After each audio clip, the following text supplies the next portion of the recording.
How's everyone doing? Welcome to the final episode of After the After Hours with your boy TraderPrad. The final day of this week is tomorrow going to be a free fall Friday. Now get ready for tomorrow. Papa Powell going on the microphone. Papa Powell going on the microphone again. Get ready for tomorrow. So I do have a watch list ready, but if you guys are ready, hit that like and subscribe. Hit that like and subscribe. Thank you guys for all the love. Thank you guys for all the support.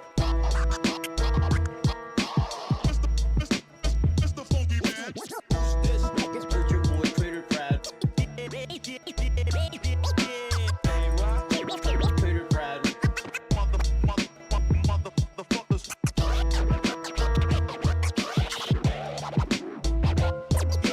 But if you guys are ready for this show to get started, why don't we dive into the full screen and hit that like and subscribe.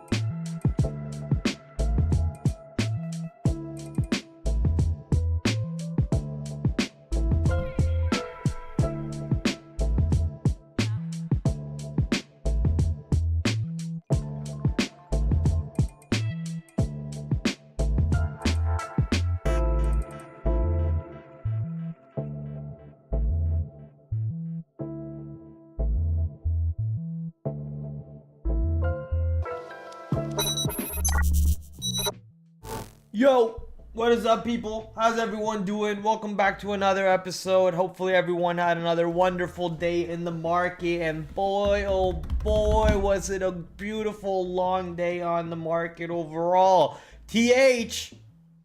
What did I tell you? That buying on Friday looks special. Morgan Stanley on Friday came to play.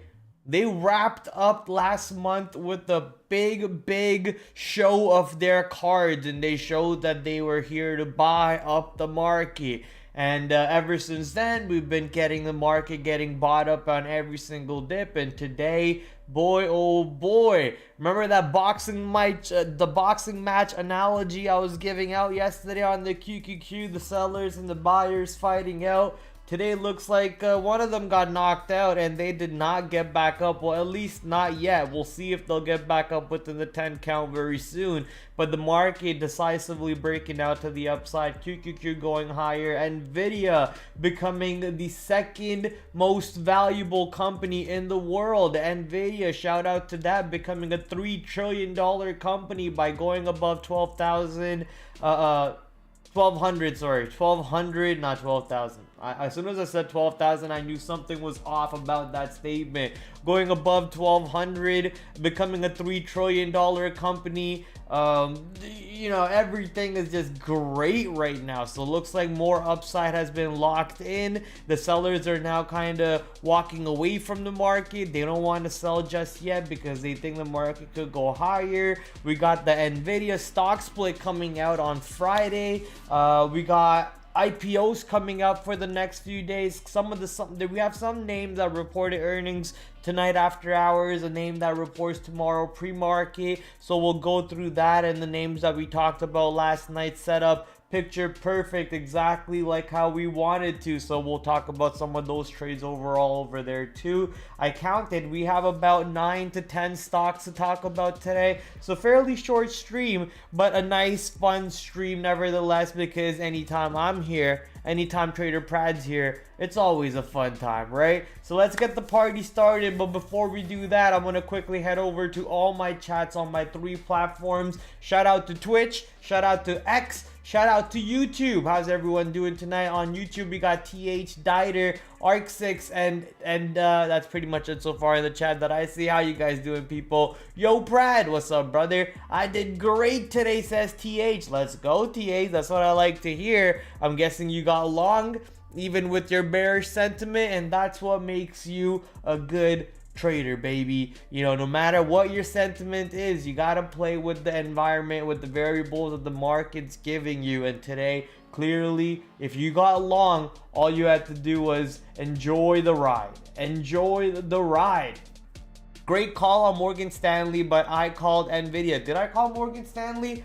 I don't remember calling Morgan Stanley at all. But on market structure, I'm guessing you're saying on market structure, but you called Nvidia. Yeah, Nvidia breakout 1200, beautiful. Prad PM me, does that mean private message me? I don't know how to private message people on YouTube, but you can message me on Twitter or on Discord. You know how to get in contact with me on my social media. If you need links for that, check out my links below in the description, my friend, and feel free to DM me. Momo's in the house. What's up, Momo? Zim closed at a 52-week high. Pfizer looking like it wants to break 30. Ford was annoying, staying at 1185 for an hour, and Moderna is doing Moderna things. Moderna's doing Moderna things. Yeah, Moderna's not really doing anything for me at the very moment. I did call out the Pfizer breakout possibly setting up. Looks like it's looking better and better, right? It's looking better now. More and more opportunities for that breakout setting up for Pfizer, but not really a trade for me. But you know what, Momo?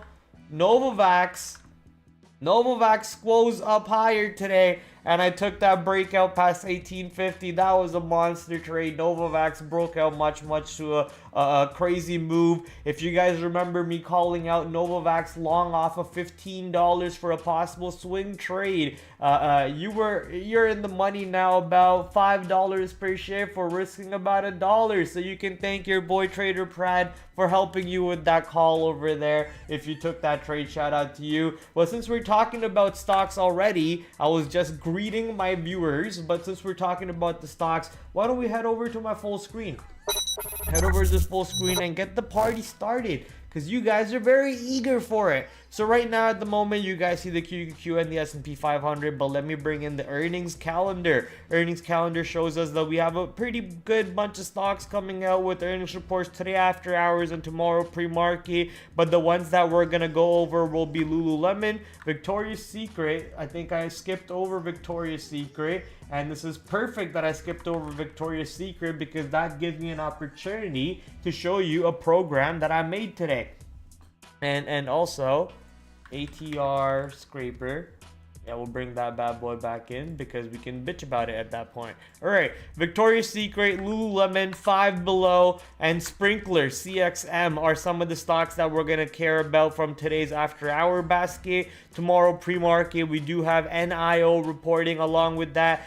Big lots. I remember trading them a little bit. Smucker's Jam, you can trade them too. I've traded them before, SJM, but I'm just gonna go ahead and ignore most of these positions over there, because CrowdStrike today did exactly what we wanted it to do today on our trade plan last night. If you guys were on our stream yesterday, or if you subscribed to my Patreon channel, my Patreon account, if you subscribed to my Patreon account, or if you were watching the stream last night, you would have seen this call out right here. Number one highlight trade, highest priority, the number one stock on the watch list, CrowdStrike. We love this earnings report. We wanted to see how the stock would trade at $317. And if you watch the stock today, CrowdStrike pulls back to 317 and just rips off after that. So right there, the lowest 316.39 on the day today, but 317 right there. We marked it up. Why did we mark up 317? Because that was the after hour low after the initial reaction on CrowdStrike for the earnings move. So if by any chance the stock dips into this area, we wanted to see buying show up over there. Shows up perfectly. also happens to be yesterday's anchored VWAP, which comes into right around that dip area where the stock bounces off of. So multiple technical indicators, multiple buying opportunities coming into play at 317, allowing you to basically hold the stock for the whole day as the market keeps on ripping higher and higher and higher, taking CrowdStrike with it. So CrowdStrike tomorrow, obviously watching it for any type of a day 2 play that comes into for us, because we missed the boat a little bit on CrowdStrike today, so we don't want to miss the boat tomorrow. Waiting to see if we can get any sort of a dip. Currently, the earnings anchored VWAP or even today's VWAP coming in around $330.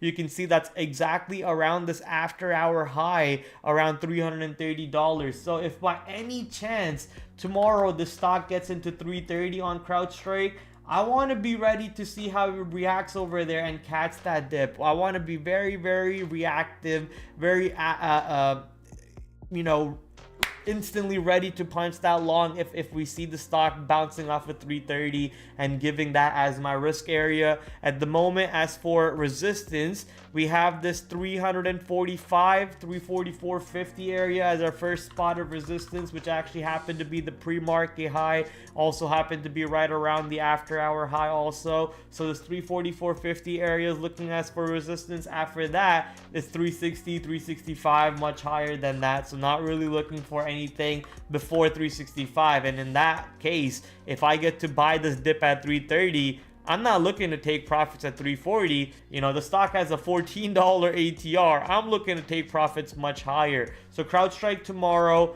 once again, number one high priority stock. I think it easily punches into 350, 360 tomorrow if it can find buying at 330. I almost got into CrowdStrike, that first little dip at 325. I thought I was a bit late. I was trying to enter 325.50, and when I pulled up the charts, it was and such, it was 326, and I thought I would be in. Too late. I mean, it's okay. If you are still interested, we might get a chance to see CrowdStrike playing with the all-time high very, very soon, because that report was really good. 33% growth year to year on CrowdStrike. So I think CrowdStrike has a chance to climb up a little bit higher. Auntie's in the chat, and she's actually early, unlike the last few days. Surprise, surprise. Wow. What are the chances over there? She actually has nothing better to do than come listen to the Yapper Yap for once, apparently. So she's gonna come in early today, and she's gonna be actually yapping about my thumbnail. So what is she talking about? Today's thumbnail literally shows he's losing at chess. Ban this girl. I was gonna say the B word, but you know, I'm a nice guy at heart. Ban this girl. But can we even call you a girl? Like, what are you? What are you? CrowdStrike 330 support, because that's the today's anchor VWAP, also coming in at the after hour high. Multiple reasons as to why I'll watch for this 330 area. That 317 dip buy was beautiful. I want to see a replication of that play coming into tomorrow around 330 on CrowdStrike.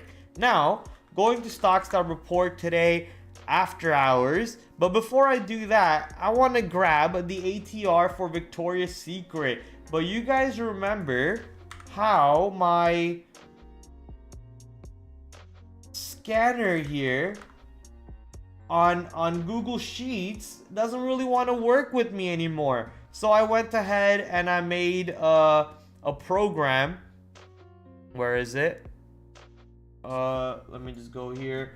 I went ahead and I made a program. Let me boot up the program over here for us.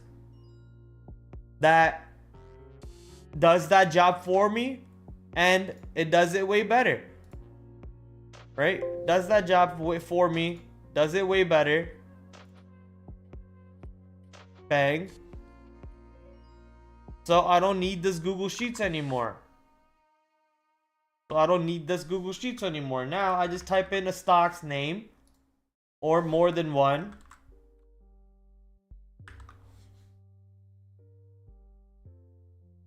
And it gives me the ATR of stocks.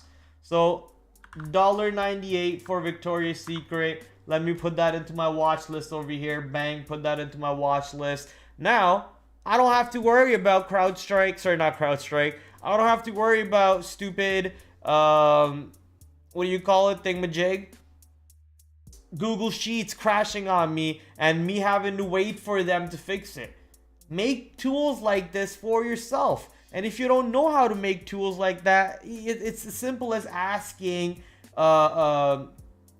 ChatGPT. I'm actually asking ChatGPT over here other ideas that I could possibly code using its help with all the advantage I have being a prop trader with API connections and so on. So, you know, use tools like that at your disposal to make your life easier. So now I have a nice little ATR scraper, scrapes ATRs for me off of stocks.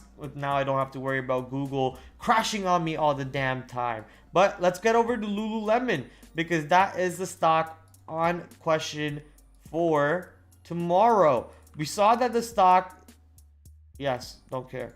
We saw that the stock already made a move to the upside based on the earnings, but we're going to dive deeper into the earnings report right now. So let's pull up Benzinga, head over to the Benzinga screen. Use the segment is sponsored by Benzinga. Check out Benzinga by clicking in the link below in the description. Benzinga is an amazing software that you can use for not only for news, but also for charting, for scanners, for alerts and so on. So amazing platform. Check out Benzinga Pro, link in the description. If you're watching me on Twitch or on X, the link will be in my bio. So go check out my bio. Lululemon, for their earnings report, reported first quarter 2.21 billion versus 2.22 billion. So missing, wait, what? Oh, okay, barely beating the estimates. Barely beating the estimates for revenue. EPS coming in at 2.54 versus 2.39, beating EPS quite well. Total revenue coming in at 10% year-over-year increase, and total comparable sales increased by 6% year-over-year. America's net increased by 3% year-over-year, whereas international revenue grew by 35% year-over-year. Lululemon total store count was 711 at the quarter's end. Inventories were down 15% year-over-year. The company ended the quarter with about 1.9 billion in cash and equivalents. Lululemon also said its board authorized a $1 billion increase to its share repurchase program, bringing in the total remaining amount under the buyback up to $1.7 billion. In the first quarter, we saw strong momentum in our international markets, demonstrating how our brand continues to resonate around the world. Guests responded well to our product innovations across categories, and we are pleased by the progress we are making to optimize our U.S. product assortment, said the CEO. Looking ahead, Lululemon sees second quarter revenue in the range of 2.4 to 2.42 billion versus the estimates of 2.45. So, they are actually, their whole range is short of the estimates on the revenue side, and the company sees the EPS coming in at 2.97 to 2.92 to 2.97 versus the estimates of $3. Also missing the EPS on the next quarter over here. Full year revenue is expected to be between 10.7 to 10.8 versus 10.75. So the range is basically within the estimate. The company expects full year earning to be between $14.27 to $14.47 versus $14.11 per share. So the full year outlook looks okay. The next quarter outlook doesn't look that good because they're actually going to be missing the estimates quite a bit on the EPS side, actually, by 10 cents almost on EPS side. Well, the range is 8 to 3 cents that they could miss by. So a little bit of a variance, but overall a miss nevertheless on the guidance side. They are growing. We are seeing that the company's still growing 10% year to year on revenue. The America side growth is actually decreasing by quite a bit. They're only growing by 3% now in single digit growths compared to double digit growths, which they've been doing for a while, from back in the day, but not as much anymore. It is good to see that the international side is getting a lot of love. So that's good. Where's the number that we saw that they decreased in inventories? I'm not sure if that's a good thing or not. I mean, having inventories having inventories for a company like Lululemon and having that down by 15% is that a good thing or a bad thing? You know, more inventory the better, but also inventories being down, does that mean that they are selling out products quicker and their products have high demand and they're not sitting on old inventory for a long time? So lots of different ways to look at that inventory's down number over there. But the store count is now at 711 total stores of Lululemon across the world, and growth across the board. So Lululemon obviously using that catalyst to catapult itself to the upside. However, I don't think this move will be sustained. I think we might see a little bit of a retracement back down tomorrow, mainly because of the guidance. That guidance was not too hot, and when you gotta remember, the stock market is a lot about the future. The current report is also a great thing. Anytime the current report, which is what they beat, and also they didn't really beat revenue. Revenue was barely beating. Let me correct myself. Barely beating revenue.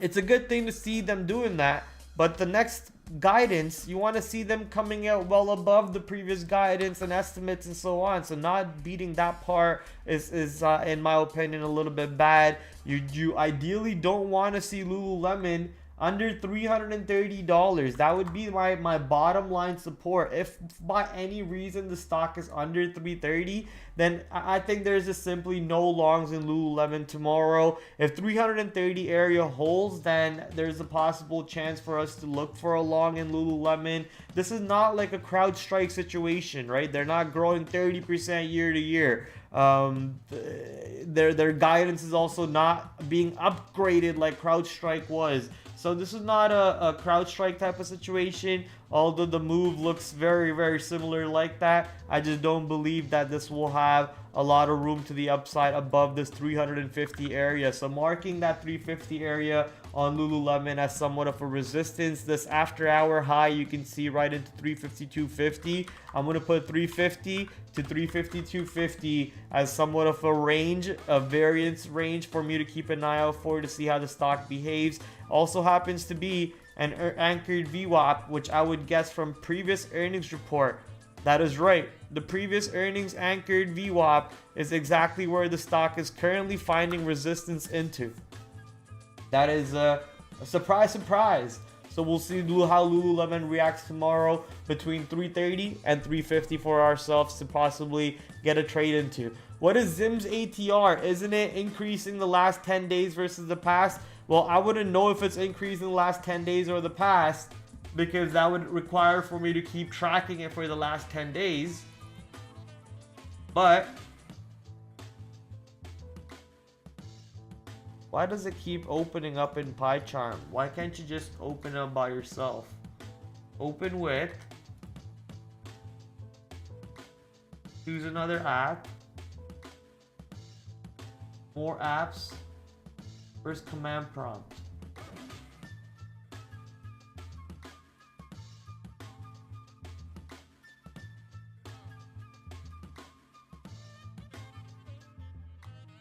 What do I have to open this with?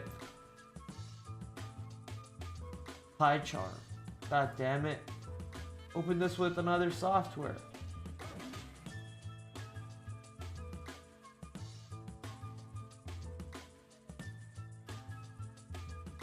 You know what?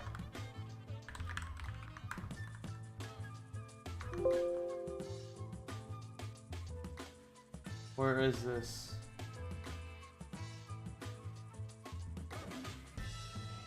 But throw it on my desktop. CD desktop. And it still runs through here. I don't know what to tell you at this point. Okay. Run it. Hello?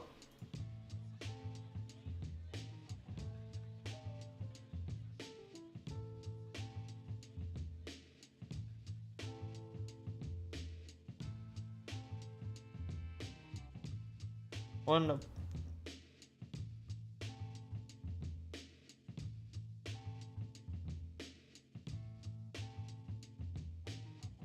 Can I add?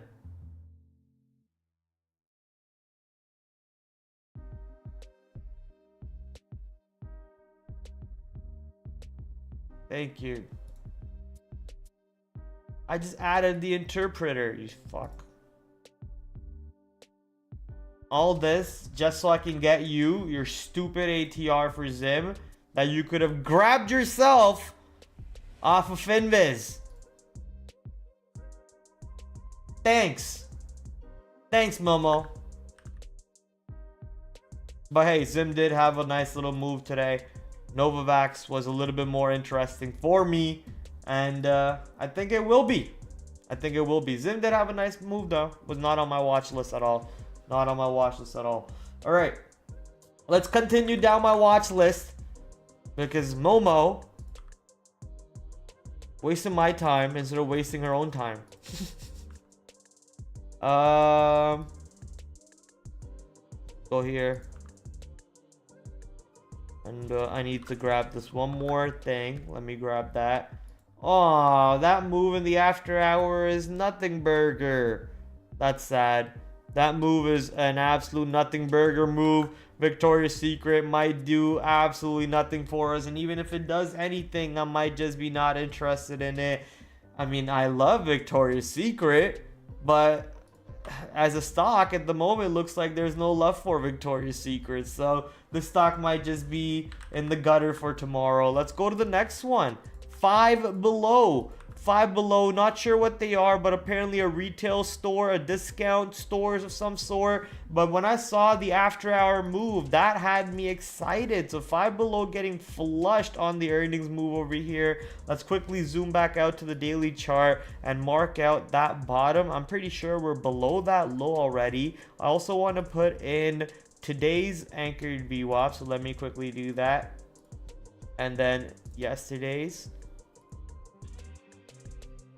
Okay, and then let's zoom out a little bit more on this chart. I like that triple bottom over there. Not really a triple bottom, but I like that triple bottom into 110, 109 or so right there. We'll put that one on the watch. And then a little bit below that, we got something right there into $100. Also a nice even psychological number into 100, into 95 actually. Damn, okay. Almost a triple bottom with a little bit of a breakout below that and then a move back up. Overall, the stock getting smoked. Wow, look at that. Basically hit that line perfectly.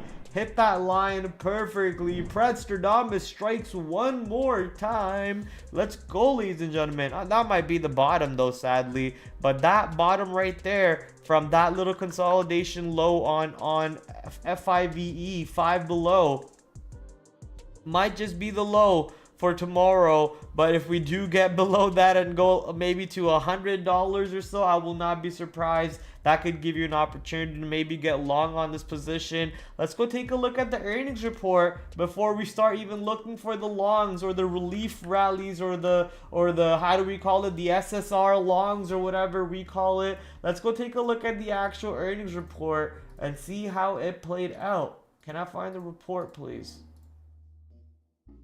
Thank you. Bring in Benzinga. Five Below reported quarterly earnings of 60 cents per share, which missed the analyst estimates of 63 cents per share by 4.76%, represents a 10.45% decrease from the same period last year. The company reported quarterly sales of 811 million, which missed the analyst estimates of 836 million by 3%, which represents 11.79% increase over sales from same period last year. So they're growing in revenue, but EPS side, they actually decreased by 10% year over year. Five Below said comparable sales decreased by 2.3 versus the first quarter. Not good. Effective tax rate was 23.5% compared to 18.6% in the first quarter. While the first quarter sales were disappointing, disciplined cost management enabled us to deliver adjusted EPS with our earnings outlook. Needs-based items such as those in our candy, food, and beauty departments outperformed. Oh, they're like a Target or something, maybe. I didn't know that. Outperformed exceptions and drove positive sales results. We also saw positive comparable sales from our higher income customers. However, the macro environment disappointingly disproportionately impacted our core lower income customers, resulting in overall comparable sales decline. Five Below remains an extreme value, high growth retailer. While we are excited to open approximately 230 new stores by the end of this year and bring Five Below to more neighborhoods, offering trend right wow items at amazing value. Outlook for Five Below. Five Below sees full year earnings to be between $5 and $5.40 per share versus the estimates of 6, so missing estimates over there too. Full year revenue to be between 3.79 billion to 3.87 billion versus the estimates of 4 billion, so also missing the full year revenue guidance along with the EPS guidance. Missing the EPS for the current quarter, decreasing by 10% year over year. The only thing we are seeing at the moment is, yeah, they're growing on the revenue side. That just could be because, you know, things are costing more, you're upcharging people more or whatever it is, with the inflation and everything. So that could possibly be helping you out on that side. But say the stores, comparable stores are decreasing, and you are citing that, hey, with the current market environment, the people who could spend were spending, but the people who could not spend didn't really spend as much. Makes sense, right? Makes sense. Shout out to Bank of Canada though. Bank of Canada cut interest rates today, so maybe a future interest rate cuts coming in for the biggest market in the world, which is the American market. We'll see how that one plays out, and that I believe gave the American markets at least a little bit of a boost today, watching Bank of Canada cutting the interest rates a little bit. And I'm bringing that point up for companies like Five Below, Walmart, Target, and so on. You know, they might start seeing a little bit more spending as interest rates start going lower and lower, and people have a little bit more pocket change that they've been saving up and so on. So waiting to see how these stocks come into play with all that. I think Five Below, yeah, they are decreasing year over year, but this move I think gets bought up a little bit. So watching this 110 area, right now I'm gonna put in 109 to 110 to keep an eye out for as a support on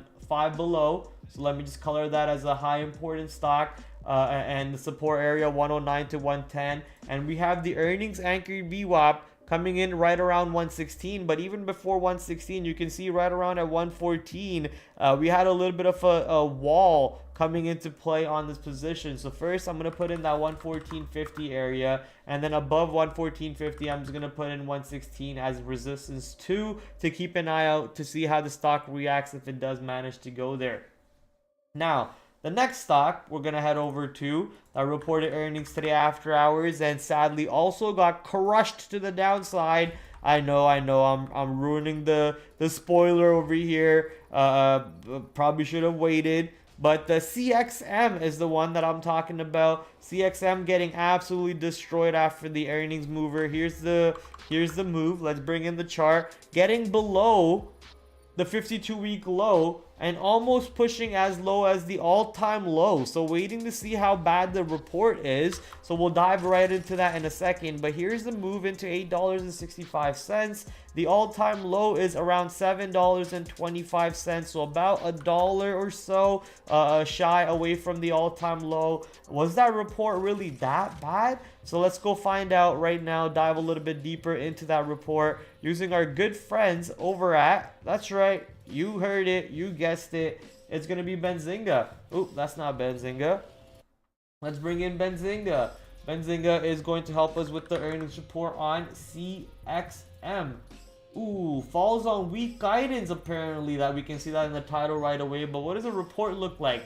reported earnings of 9 cents per share, beat analyst estimates of 7 cents per share by 28.56%, representing a 50% increase from the same period last year. Sales came in at 195 million, beat analyst estimates at 194 million, representing a 13% increase sale from year over year. Subscription revenue was up by 12% year over year. The company also announced the appointment of a new CEO. Effective immediately. Pham will continue as a member of the Sprinkler board.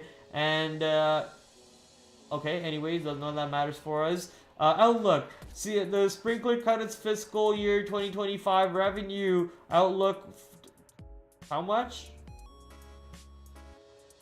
From 804.5 to 805 million to 779 to 781 million, compared to the estimates of 805 million. So pulled their outlook quite a bit. The company raised its earnings per share outlook, however, from 38 to 39 cents to 40 to 41 cents versus the estimates of 38 cents. A little bit of a mixed guidance over here. From what the report looks like, they are growing year to year. They're growing year to year by 13% on revenue, and they're growing by subscription revenue by 12% year to year. So they are growing overall, but hey, that cut on the full year revenue, they're not really looking good. Something that I will bring to mention, just in case you aren't really watching what the market's doing at the moment, it's at fucking all-time high.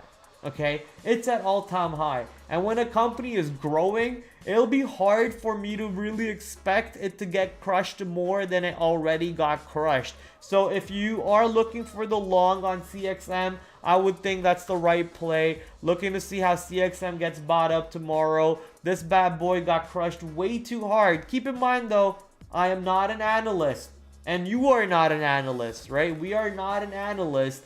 We're just traders, and we need to follow the flow. So I'm expecting the flow to be to the long side tomorrow, around 850, around $8. So I'll put an 850 as my first area of support, and then $8 in my second area of support. If both of those give up, and for some reason the stock wants to go into the all-time low of 725, then who am I really to stop it, right? We can come back to try the long at 725, but according to the report that we just read, I don't expect it to go that low. I expect it to get bounced back up a little bit, have that SSR trigger come into play, and have some sort of a long play. However, that earnings guidance, revenue guidance pull, but earnings guidance raise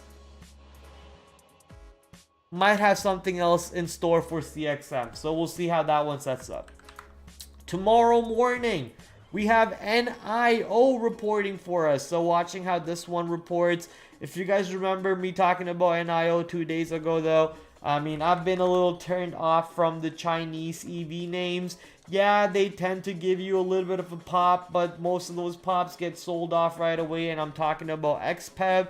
Here's the XPEV chart on its earnings move. It got popped, it got sold off, and then it just died off for the next few days. Maybe XPEV, with how solid of a range the stock has a little bit of a sympathy trade with NIO. If NIO reports negative, it's possible that XPEV breaks down from this range. But I mean, we're talking about a stock with 32-cent ATR.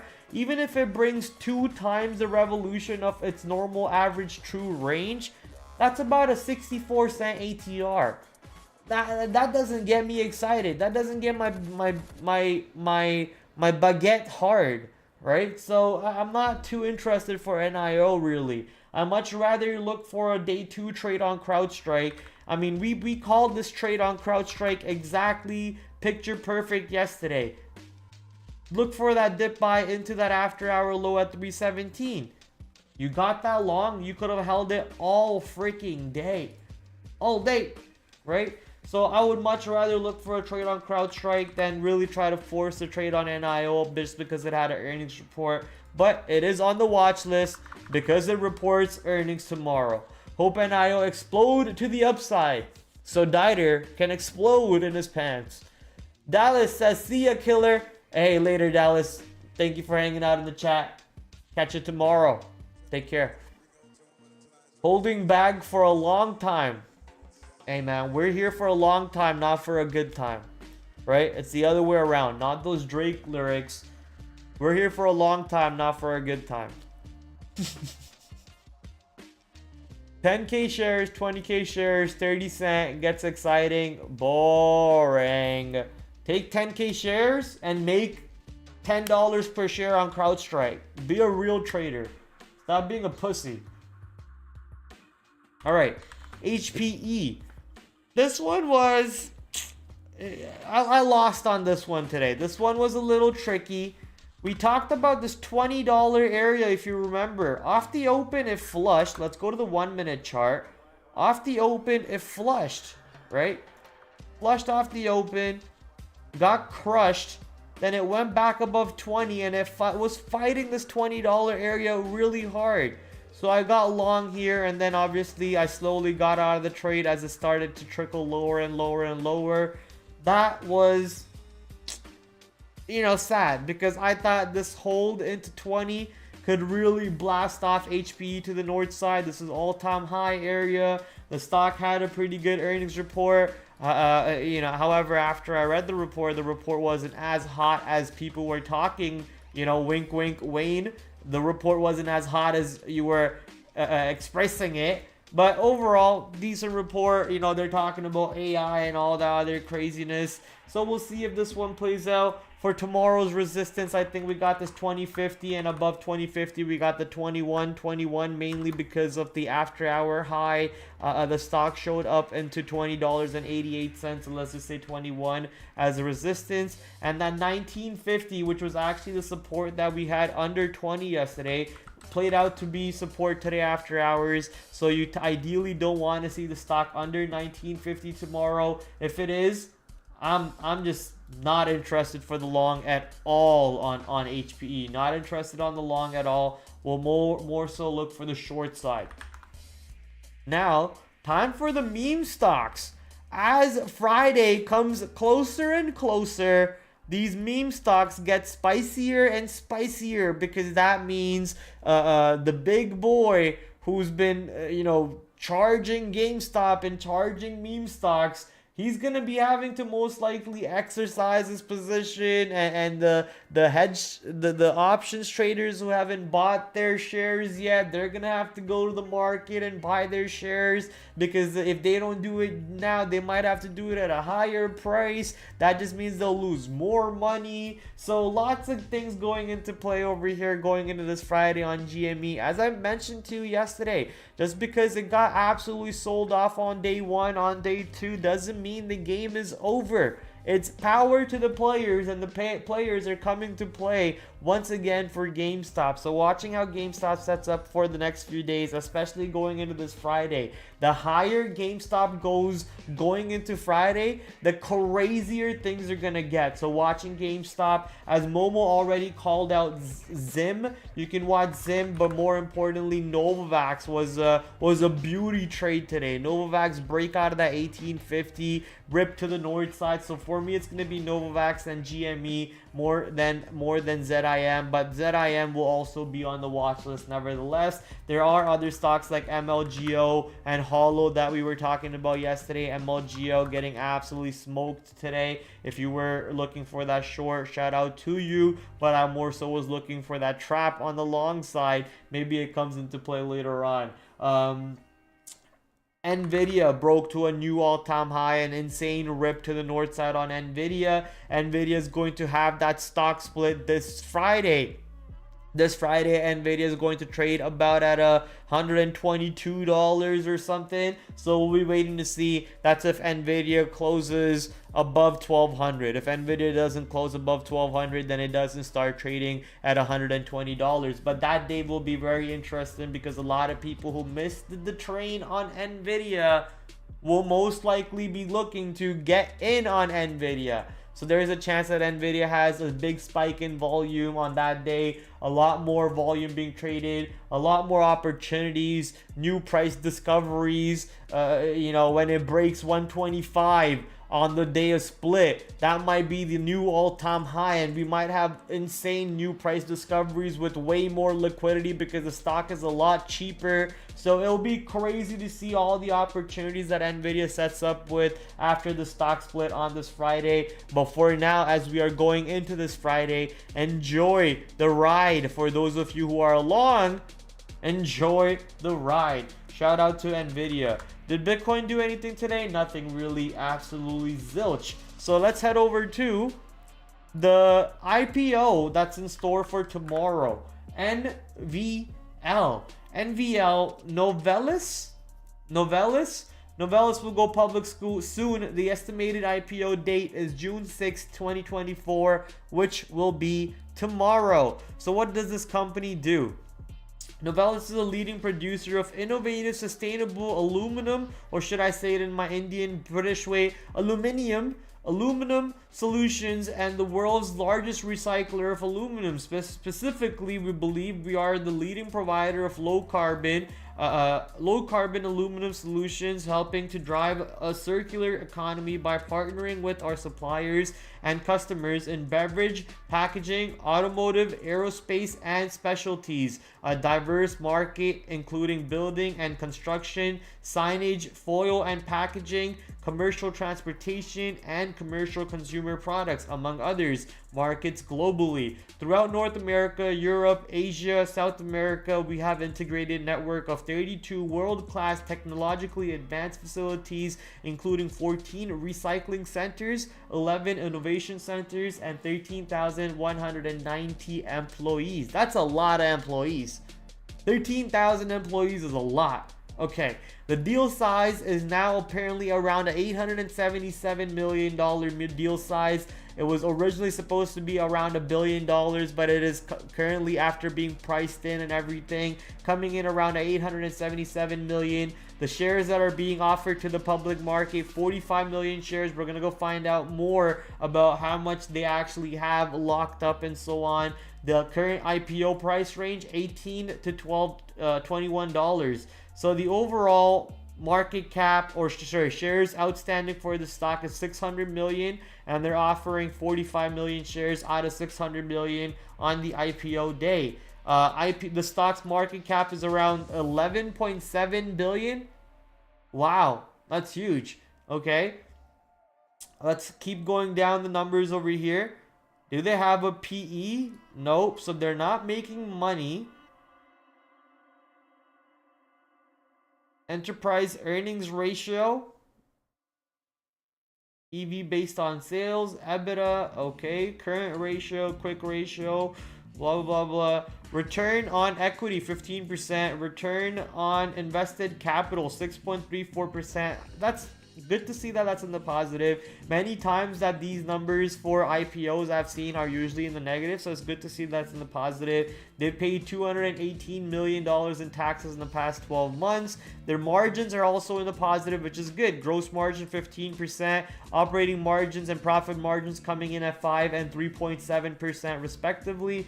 Cash flow in the last 12 months, operating cash flow was 1.32 billion, and capital expenditures coming in at 1.36 billion, giving a free cash flow of around 43 billion. So they're spending a little bit more than they're making and so on, but not a lot more, right? They're not a big time in deficit. I think they can make that up with a couple changes within the company, or maybe they're just in that part of their cycle of their company at the moment. The company has $1.35 billion in cash and $5.6 billion in debt. That does not look good. That is not good. 5.6 billion in debt, 1.3 billion in cash. You made about 1.3 billion in 12 months, but you're spending 1.36 billion in that same 12 months. So overall, you are running very, very red over here. In the last 12 months, had the revenue of 16.21 billion and earned about 600 million in profits. Earnings per share was about $1. Short selling information, obviously we won't see anything about that. The company is going IPO tomorrow, but that right there are the numbers so far from what we see over here. Not looking too hot. What I also usually like to do with companies like companies that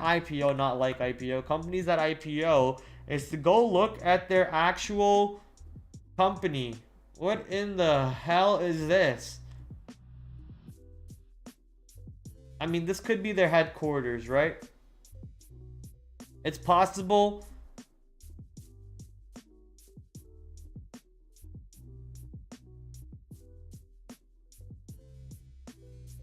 Yeah, it's possible. Yeah, okay, that's a huge building with their label all over it. Are you telling me that this whole building is theirs? Okay, that's a huge building. They have their own parking lot. All right, fair. They're a legitimate company. They're not DXYZ. Talking about DXYZ, where is that stock these days? $14? I would invest it in here. I would invest it in these prices. That's investable. Your risk is very tight. Your risk is all-time low. Your risk is literally all-time low, which is $8, and your reward is to infinity and beyond. I like DXYZ here. This is not financial advice. Anyways, Novalis, whatever, however you say their company, obviously 13,000 employees, a legitimate company, a legitimate building. Let's go see how their website looks. Is it one of those bootleg garbage 1980 websites, or a more revamped new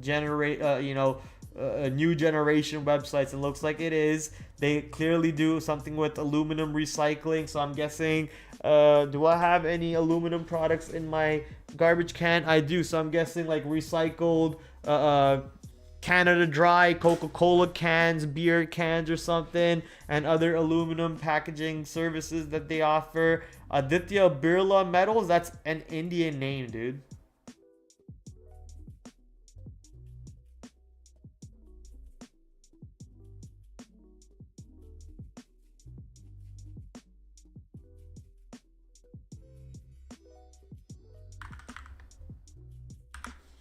Do they own this company? What in the hell is this?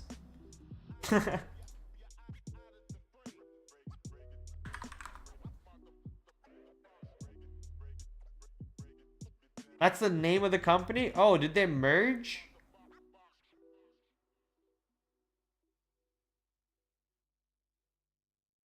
Is an Indian company that merged?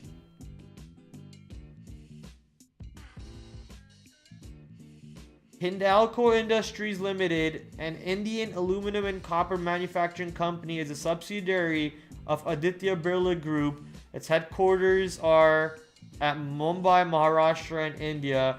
Novalis is an American company in Atlanta, Georgia. It's independent subsidiary of a multinational aluminum and copper manufacturing company. Novalis produces... Okay. So they are owned by an Indian company at the end of the day. But they're an independent... What does it say? An independent subsidiary. They're owned, but they're independent. However that works.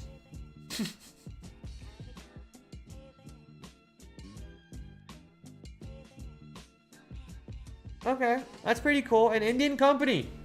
I like it. I like it, but honestly, I don't like the numbers that we just saw from this company. So it'll be interesting to see how this one sets up tomorrow. I'll be watching this for the IPO without a doubt. Make sure that you have this on your watch list. And that right there is exactly all you need to know for tomorrow. Exactly all you need to know for tomorrow. Hey Prad, what a fantastic call on CrowdStrike in yesterday's video. Your level was 317 and guess where it dipped off at the open? 316. Could you discuss ELF and Zscaler? Hey Barkit, come on man. You can't be taking my calls like this every single day and not sharing some love. You gotta share some love, brother. I'm giving you generational wealth trades. CrowdStrike, Kava, come on now. You gotta share some of that wealth here. Nah, I'm just messing around. I appreciate the love. I appreciate you letting the chat know that TraderPrad is out here giving amazing call outs. That's right, man. I'm so proud of that CrowdStrike call out. That 317, 316 long. I mean, I said 317. Low was 316.46. I was wrong by 46 cents. No. I was wrong by 64 cents. Wah wah. Right? Wrong by 64 cents is amazing. So let's take it. Enjoy your ride on CrowdStrike. You wanted my opinion on Elf Beauty. Now, obviously, this stock, ooh, that's actually really good. That's actually really good. That base, that right there into one, what is that?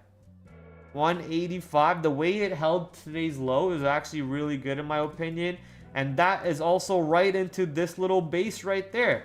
So, my opinion on ELF at the moment, the longer we keep holding above 180, the better the stock looks for a blast off through 200 or higher. But if we give up 180 and get below like this candle day low right here, which was around 170, then I think the stock easily goes to, sorry, that's not 170. What's that day's low? 178. So you have about a $2 risk. You're looking for somewhere around 180 as a long. You have about a $2 risk. The longer the stock continues to hold around this 180, and you can see somewhere into 180, 181, 182, a buyer was here and they were just buying up anytime it went down. But that also means there was a seller into 186, 185 that just kept stuffing it down, and the seller was actually moving down, whereas the buyer was not really moving up, right? The buyer was staying adamant. He's just showing his cards. The seller was showing his card too, but the seller was moving down way more aggressive. At the end, the buyer was stronger. He did not budge. The seller gave up, and the buyer most likely might continue to be the winner tomorrow. You can see how this orange line that I have right into that 180, 181 area, where is that? Comes from this day's high, right? So continue to watch how much longer Elf Beauty holds into this 180. The longer it holds above 180, the longer it holds above 178, it can be a beautiful long for you know, the coming future, especially with the market breaking all-time high, right? With the market breaking all-time high. As for Zscaler, I talked about how the stock is a little bit of a turnoff for me because of how it reacted off of its earnings report. It got rejected, absolutely got slapped down from this double top on the daily chart. In my opinion, you can call it a triple top almost, but it is a triple top with the earnings reaction, right? So now with that triple top reaction to the downside, until we get above 180, 182 on Zscaler, I'm not really interested on the longs, but I'm also not interested on the shorts until we go back to that very same price. So if I want to short Zscaler, I'm waiting near 180, 182. If I want to go long Zscaler, I'm also waiting near 180, 182 to see how the stock reacts over there. Are the sellers still being very aggressive? Are they stuffing it down? Or are the buyers now being much more aggressive and they're able to hold the stock above 180? You can see the stock creating a little bit of a buying support area above 180, just like we're seeing right now on Elf Beauty into 180. Also, surprisingly enough, same price. So you want to see this type of a action. Elf popped up, and then every pullback after that pop up has been getting bought. That's why Elf looks much better than Zscaler. Zscaler has just been an absolute turnoff. But hey, shout out to you if you took that CrowdStrike 317 trade. I love it. I love to hear that. But that is all she wrote for tomorrow's watch list. Let's head over to the econ calendar, the economic calendar. It looks like we have a couple important events tomorrow on the economic calendar. Thursday, June 6th, we have the export-import numbers at 8:30. Along with that, we have the initial and the continuous jobless claims coming out at 8:30. Along with that, we have the non-pharma productivity, unit labor costs, trade balances, all coming out at 8:30. So 8:30 seems to be a very, very, very important time tomorrow on the market. Let's see if this can help the current rally the overall market's been having for the last few days ever since Friday, or does it kind of destroy the rally a little bit and set us up for a nice little lob into free fall Friday, a nice little alley-oop into Friday for a free fall Friday. After 8:30, we do have a couple events around 10 o'clock and 10:30, but I don't see the market moving too much around those numbers. Maybe the Atlanta GDP number at 1030 could have a little effect on the market, but you know, it's a hit or miss. I haven't seen any time those really give you a big trades. Sometimes they have, but most of the times they're just a nothing burger event, and it's also a 2-star event, right? Any 3-star event like the initial jobless claims at 830, those really move the market. So waiting to see how the jobless numbers over here, along with the export import numbers at 830, impact the current rally the market's been having. If you enjoyed today's stream, or if you enjoyed the amazing callouts that we've been giving out for the past few weeks, Kava, CrowdStrike, I mean, you name it, I've been giving you guys amazing trades back to back to back. Hit that like, hit that subscribe, share it with your friends and your loved ones. Let them know that I'm giving out absolutely free game plans every single day, baby. And all I ask is for your love in return. If you are interested to support your boy TraderPrad, instead of, you know, just hitting the like and subscribe, you can do so by giving me that Twitch Prime. You can become a member on YouTube, or you can become a member on my Patreon, which gives you my watch list directly to your email, sent out to you every single day. Sometimes you might have missed out the CrowdStrike trade unless you watch the streams, or if you subscribe to my watch list. All subscribing to my watch list does at the end of the day, it allows me to buy a pack of Zins a week, and it allows you to get my watch list sent to your email. But that, ladies and gentlemen, is all she wrote for today's stream. You know what time it is now, right? It's time for GM Pradnanandhaa to come into play. So we're gonna directly go to the chess.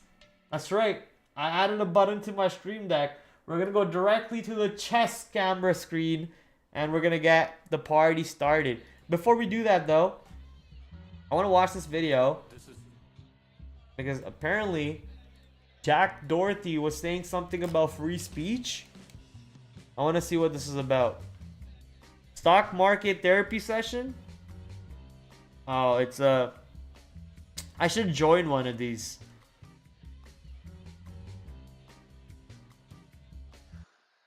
I mean, I don't know. I don't know who he is, but I know Gene Munster. Get the fudge out of here. I don't know him. I have no idea who that is. I know who's talking. Never heard Yeah, of him before. I'm not sure who you're referring to. I mean, I'm sure he loves his kids. Oh, now I can see who's talking. Was from Piper. I worked with him for He's on many CNBC years. every freaking day. I don't have cable. I don't watch basic cable, so I wouldn't. I don't know. Okay, who that is. he's your co-part to Dan Ives.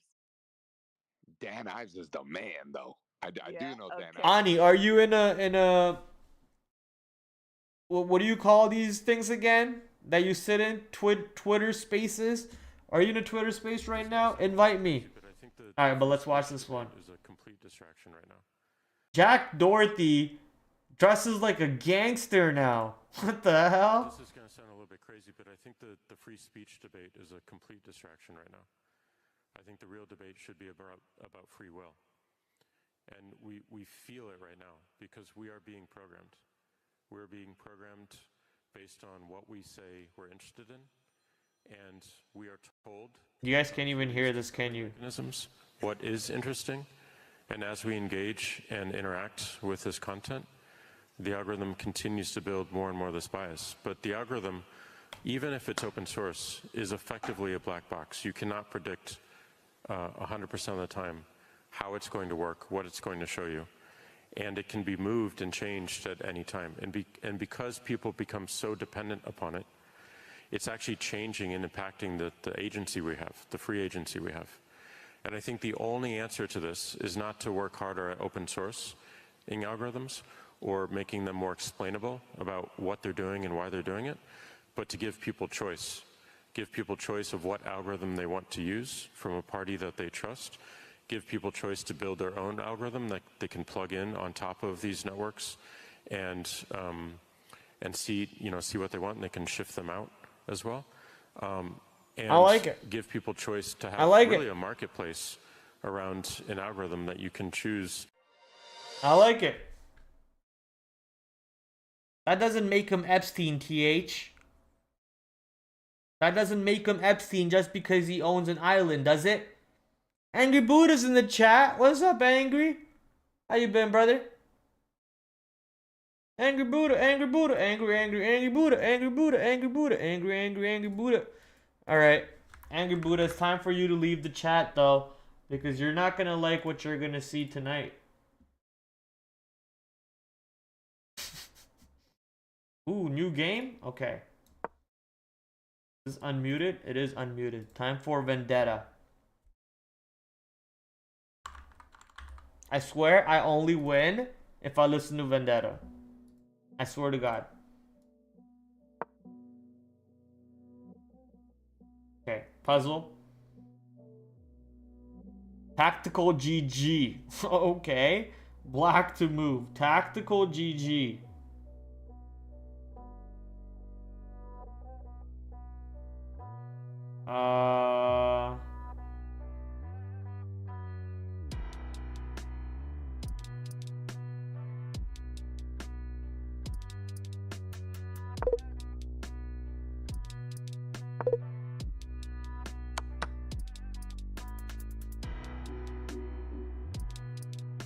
Why would I do that though? Oh. So I could bait his thing into a fork. But then what?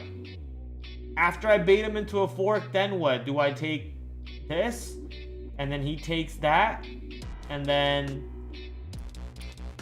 I take this, and then what? He takes that? Like, what happens then? Oh, it's actually checkmate. Never mind. It's actually a checkmate. He can't go down over here. This is game over. Ah, tactical GG. Sacrifice your queen so you could tactically GG the game. Okay. Larry Ellison, David Copperfield, and the guy who invented them sold MetRx also own islands. Okay, okay. I want to own island. I don't know if I'll ever get that rich.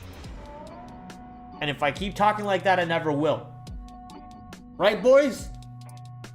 Alright, black to move.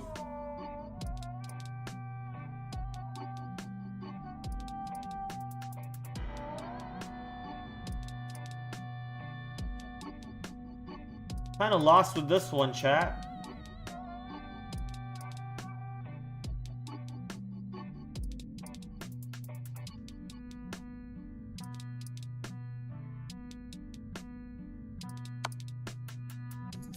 Oh, I figured it out. I figured it out. But I figured it out for the wrong reason. I was moving the knight so I could open up this path so he doesn't take me. And then while I was moving the knight, I was like, oh, I can also check the king. But I didn't realize that when I checked the king, that I'm also putting him into checkmate because he can't really back up.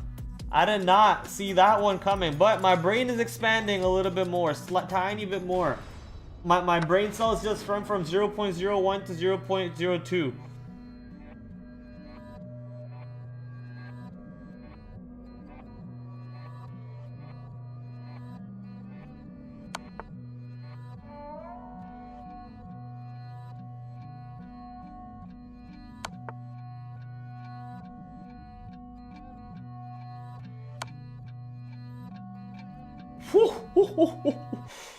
Come on, guys. 100% speed boost. 1004. No help needed. White to move.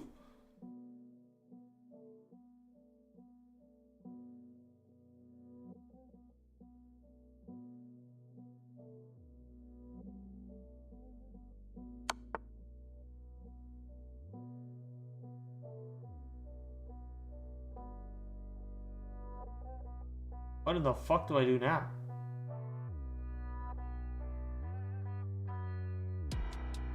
Why is this repeating Vendetta? Oh, it's because that's why. I mean, I don't hate it, but why is it repeat? Do I just pull this guy back here once? No.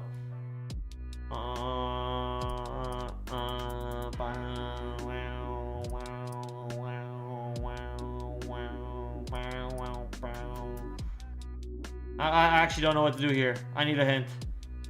I do need to move him. And then I do this. I thought so. I thought so. I thought so. I needed to move him. Okay. White to move. Don't I just come here? ¿Dónde estás en la biblioteca? That one was a 1,100. That one was easy. Easy, easy lemon squeeze G.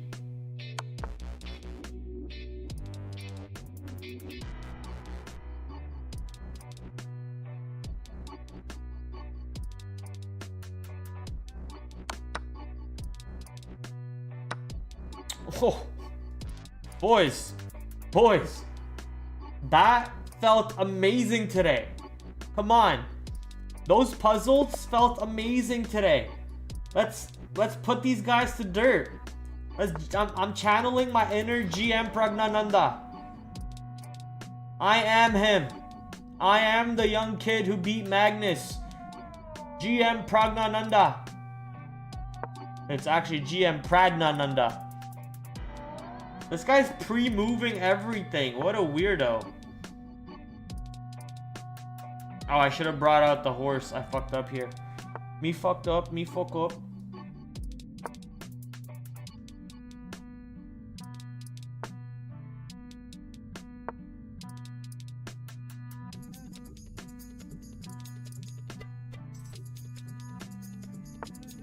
Oh, he messed up. That's a little fuck up.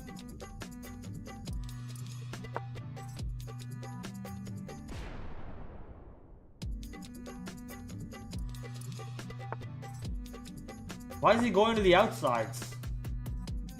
Come on, Varma.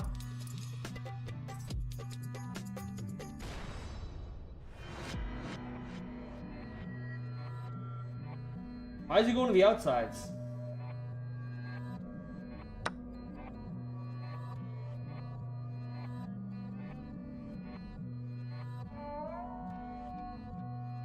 Oh, that was a useless death. Okay. That's fine. Everything's fine. Don't panic, guys. Don't panic. We didn't need to kill him like that. We should have moved him here first before we moved this guy here. That was a useless death. That was a mistake. That was a mistake. That was a mistake. That was a mistake. Okay, let's not tilt. Let's not tilt. Keep focusing. Put your head on at a good spot. I should have technically moved this guy here. I'm fucking up so hard now. I should have technically moved him there.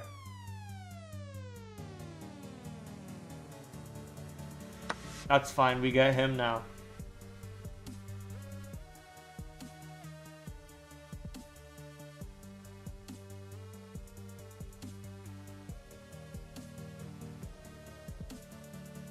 GG? The game's not even over yet. What are you saying GG for? What the fuck, Dieter? Oh, you're saying GG for the puzzles. I get you. I get you.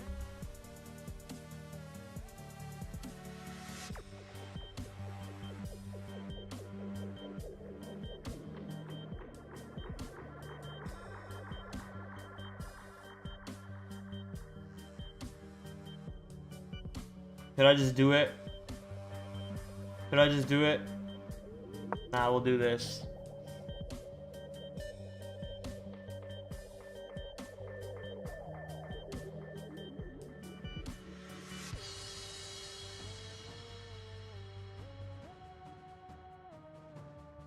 Then I want to do this, and then I want to do this. Okay. Never mind.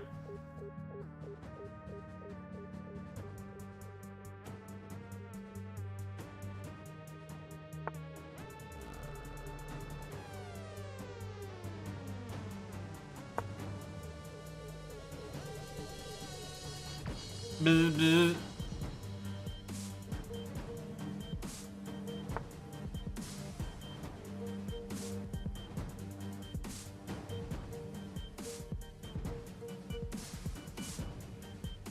I'm dead. I'm dead.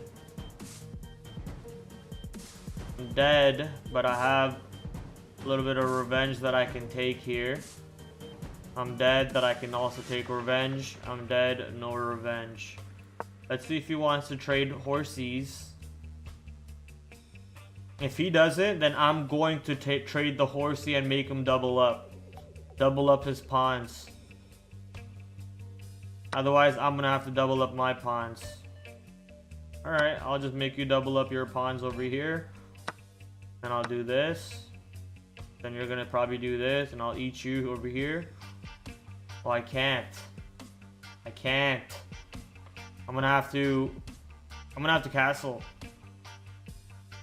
Because if he takes this, I'm blocked. I'm blocked. But right now, as you guys can see, we're even on the score. On the pieces, we're very even. 2 bishops, 2 bishops, 1 pawn, 1 pawn, 1 knight, 1 knight. What is Buddy Boy aiming for here?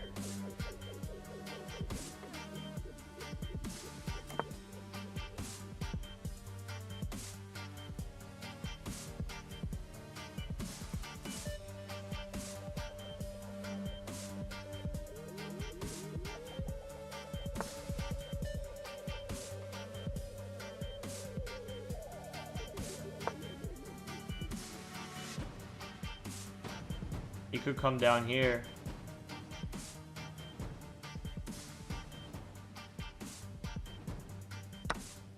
Yeah, thought so.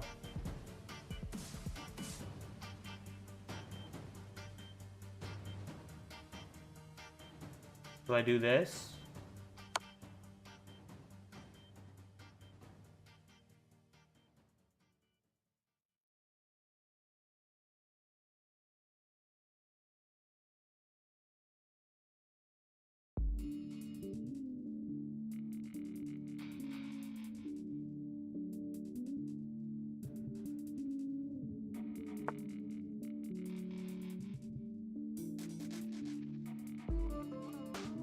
Knight will get taken. Yeah, I'm gonna move the knight.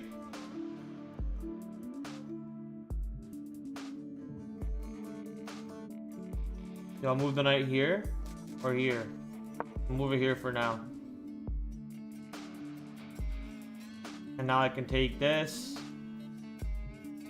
Then I can come here and check him. And I can eat that. Free reign.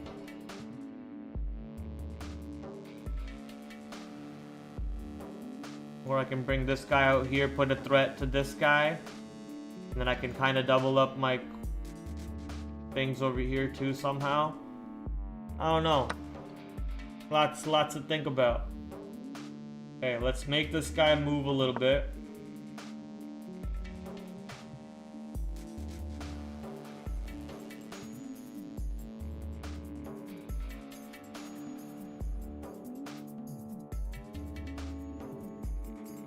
And after this guy moves, we take. Offer him a trade. If he takes the trade, we'll take the trade. If not, then we just go for the horse, because that horse is free. And I want him to move like in a spot where I could fuck with him too, with my horse, like try to fork him in a way. So let's see where he moves. He's running low on time. He's running stupid low on time. Oh, this is perfect. Oh, this is perfect.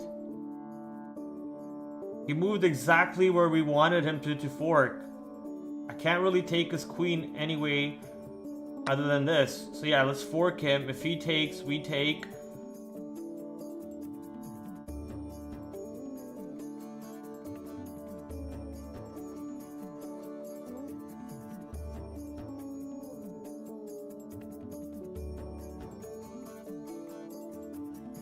He's running stupid low on time too. How is he up a piece? He has 1 more pawn than I have? Okay.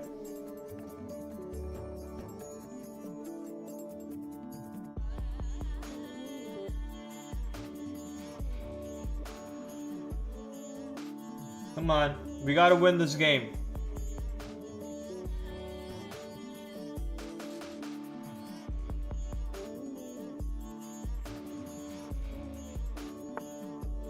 Okay. Now we could offer up the trade, or we could go for the check.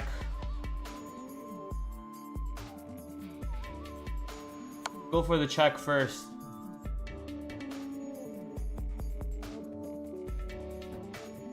I win on time for sure, yeah.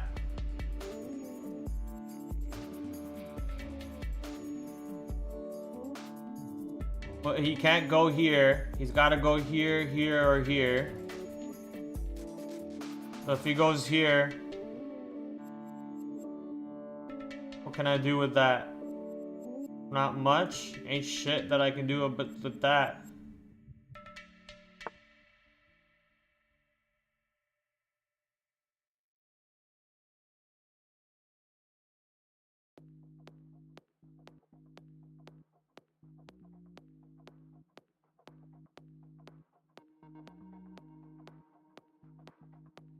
Let's make his queen move a little bit.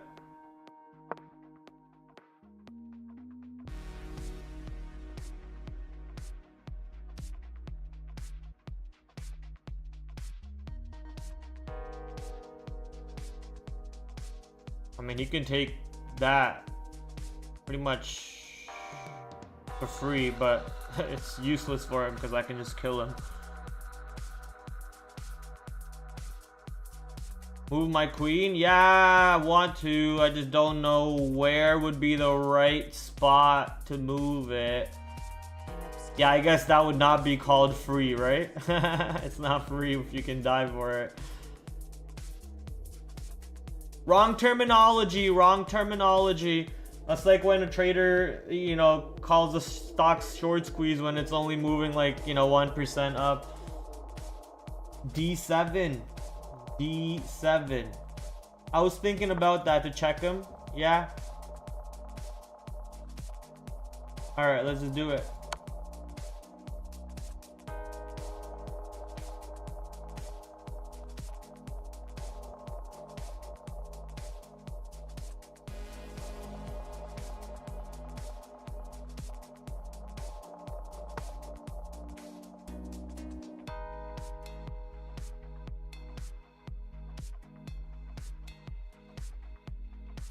Fork.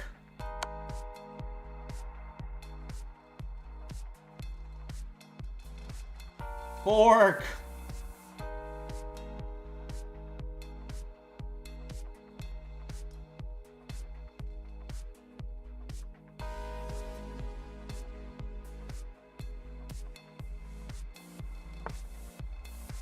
Except for that one mishap over here with my bishop to start the game. We played this game flawlessly. Okay?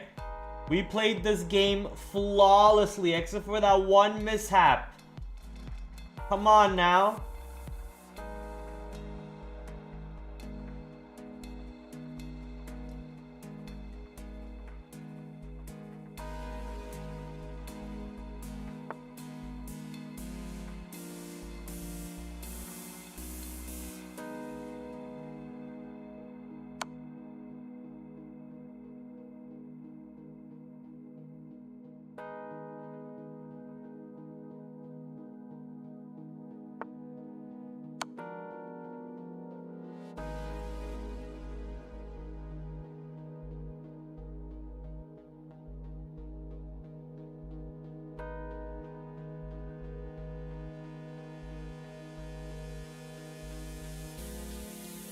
Should I offer him a draw? Should I resign?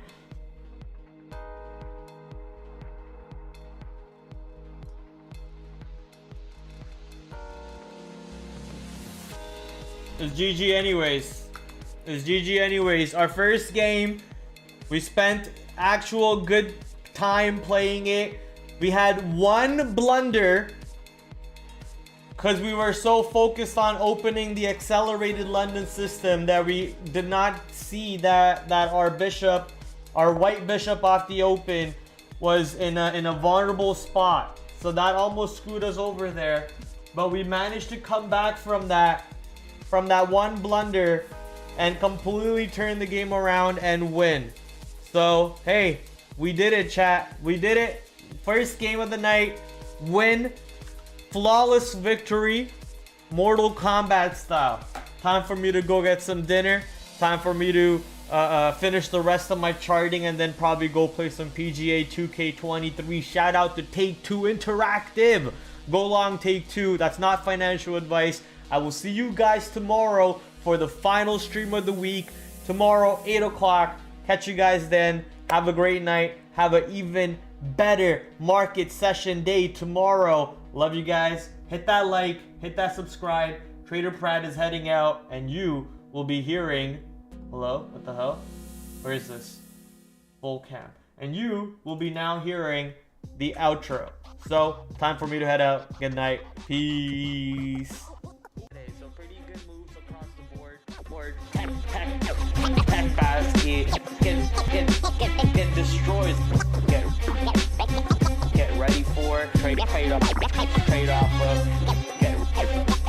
Get ready for the watch list for tomorrow, ladies and gentlemen. So I'm gonna bring in my big screen over here. Back to another brand new week of After the After Hours with your host TraderPrad. I'm doing great. Hopefully you guys are joining me on that great side. Markets are moving around. Might just be a risk on type of day. So let's see what happens.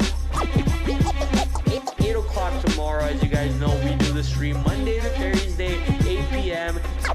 Shout out to my affiliate sponsors, Benzinga, Trade Ideas, the #1 scanner to go to, Trader Sync, promo code down below, promo code PRAD15 to get 15% off. I will catch you guys tomorrow, 8 o'clock, same time, same place. Until then, TraderPrad out. Adios.